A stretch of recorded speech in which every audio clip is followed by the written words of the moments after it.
Bonjour, heureux de vous retrouver pour sa parole pour toi. Je m'appelle Thibault Lavigne, je suis pasteur à l'église Antibes Côte d'Azur et je veux partager la pensée de Dieu aujourd'hui sur cette vision d'être fidèle. Je crois que la fidélité se perd de plus en plus et qu'il est vraiment essentiel d'être fidèle. Souvent, on regarde beaucoup à ce que l'on fait, les autres regardent à ce que tu fais, mais Dieu regarde à ce que tu es. Et dans ce que tu es, dans ce qui importe pour Dieu, il y a une chose qui est vraiment importante, c'est d'être fidèle. Je ne sais pas si tu sais, mais le mot fidèle, en hébreu, la racine du mot fidèle, c'est aman. Aman qui a donné amen. Quel rapport entre amen et être fidèle? En fait, en hébreu, c'est être solide. C'est être solide. Ça veut dire on peut s'appuyer dessus. C'est solide, c'est fiable, on peut s'appuyer dessus. Le même mot est traduit fidélité dans la Bible, mais aussi vérité. Parce que la vérité, c'est ce qui est solide. Et donc, être fidèle, c'est tu es vrai, mais tu es aussi solide. On peut s'appuyer sur toi. En grec, c'est intéressant, la Bible est écrite, l'Ancien Testament en hébreu, le Nouveau Testament en grec. En grec, fidèle, c'est le même mot que foi. Et quel rapport entre la foi et la fidélité? L'idée, c'est que la foi, c'est la confiance. Et être fidèle, c'est être digne de confiance. On peut te faire confiance. Tu es fidèle, on peut te faire confiance. Et ça renvoie à la notion d'être là aussi fiable, mais aussi loyal dans la relation. On peut te faire confiance. Tu es sûr, tu es honnête, voilà, on peut te faire confiance. Et donc, être fidèle, c'est à la fois être solide, on peut s'appuyer sur toi, et aussi on peut te faire confiance, on peut compter sur toi. Je discutais un jour avec un homme de Dieu et j'étais touché de ce qu'il m'a dit. Il m'a dit, c'est pas, il y a des gens plus doués que moi, il y a des gens qui ont plus de talent et pourtant, ils font pas ce que je fais. Parce qu'il me disait, je me rends compte que dans le service de Dieu, c'est pas ceux qui sont les plus doués qui font les plus grandes choses, mais c'est ceux qui sont disponibles déjà, ça c'est vraiment important, et ceux qui sont fidèles. Fidèles. Jésus lui-même a donné cette parole, je trouve forte.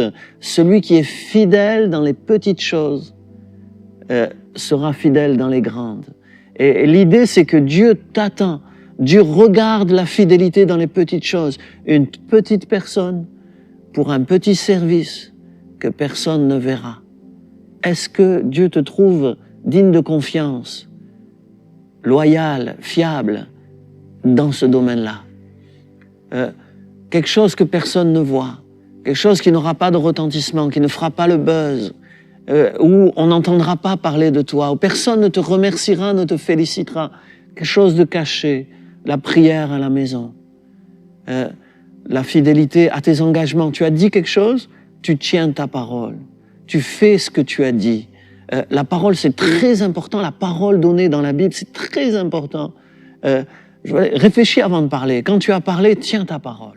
Ne dis pas n'importe quoi, mais quand tu as dit quelque chose, fais ce que tu dis. Si tu ne peux pas accomplir ce que tu dis, mais excuse-toi 1000 fois pour qu'on comprenne bien que tu avais voulu accomplir ce que tu avais dit, mais que tu n'as pas pu. Pour que ce soit clair que cette détermination à être fidèle. J'aime aussi dire, si tu te trouves trop grand pour les petites choses, c'est que tu es trop petit pour des grandes choses.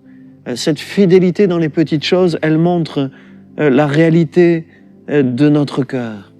Peut-être je veux partager juste une expérience que j'ai vécue. Il y a des années de cela, on est venu me voir à un moment donné pour ramener une mamie chez elle.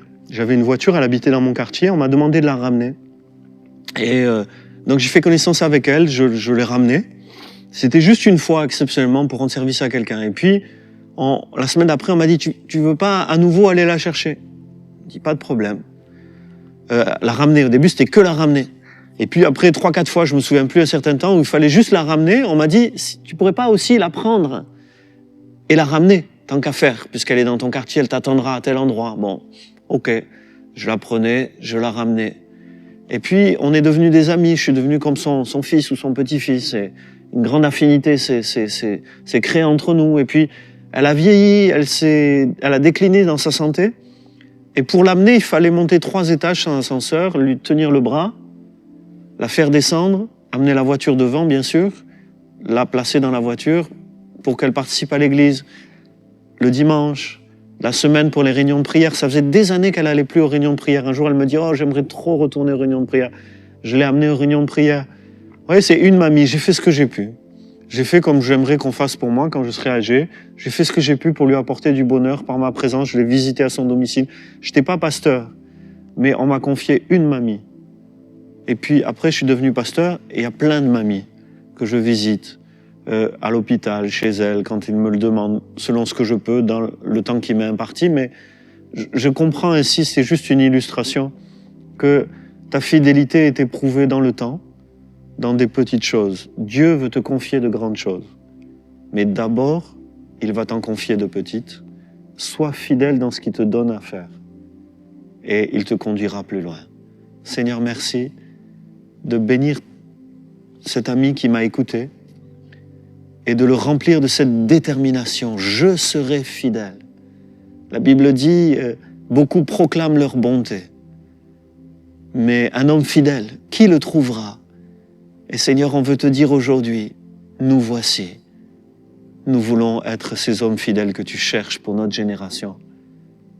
Amen. N'hésitez pas à commenter cette vidéo, à m'apporter vos témoignages et vos encouragements sur YouTube, Insta, Facebook, TikTok et sur le numéro WhatsApp qui s'est affiché.